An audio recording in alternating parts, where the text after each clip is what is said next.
Државниот инспекторат за животна средина изминатава година спровел околу 1700 надзори за аерозагадување, а покренати се 4 кривични и над 30 прекршочни постапки. Од инспекторатот не излегува соимиња, ниту кои параметри ги мониторирале, ниту кои индустријски капацитети. На новинарско прашање Ивана Гиновска од Државниот инспекторат за животна средина, Игор Никовски од Управата за животна средина велат дека не били утврдени неправилности во работењето на цементарницата Усие, врз која покрај редовни биле правени вонредни контроли, како и месечни за емисиите во воздухот. Сепак отаму велат дека не тврдат дека Усие воопшто не загадува, но за нив не било во ред прсто да биде постојано вперен кон оваа компанија. За 3 месеци компанијата ќе требало да обнови дозволата за работа, која содржала построги еколошки критериуми. Цементарница Усие треба да достави барање за обновување на интегрирана еколошка дозвола.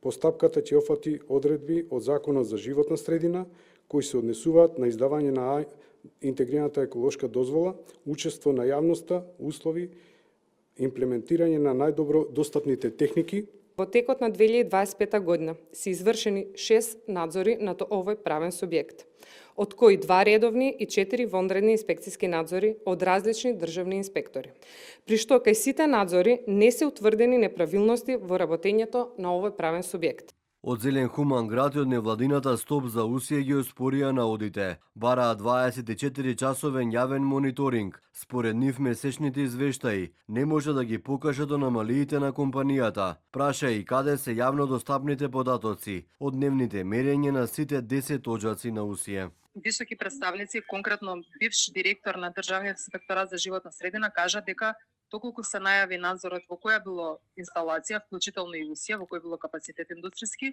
дека тоа процесот може да се прилагоди.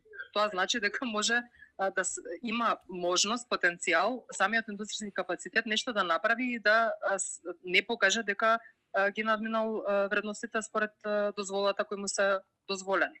Со платени лаборатории и со платени инспектори, она што можат они навистина да докажат доколку постојат мерни единици што се околу фабриката и самата фабрика, кај што 24/7 се следи нивната работа, така дека ќе покаже дека се транспарентни, дека навистина не постои причина да сомнеш. До тогаш апсолутно не веруваме во такви некои изјави. Минатиот месец екоактивистите го кренаа гласот. На протест пред Усие побараа дислокација на цементарницата, прашање на кое советниците на град Скопје дадоа зелено светло, а премиерот Мицкоски нагласи дека барањето не било спорно. Од владата и денеска со одговор дека ќе работаат отворено и посветено кон проблемите. Од цементарницата пак тврдат дека не се главни виновници за загадувањето и работаат согласно сите стандарди на Европската унија, кои ќе бидат на тамошните чекори на еколошките организации, ќе се одлучува по празниците.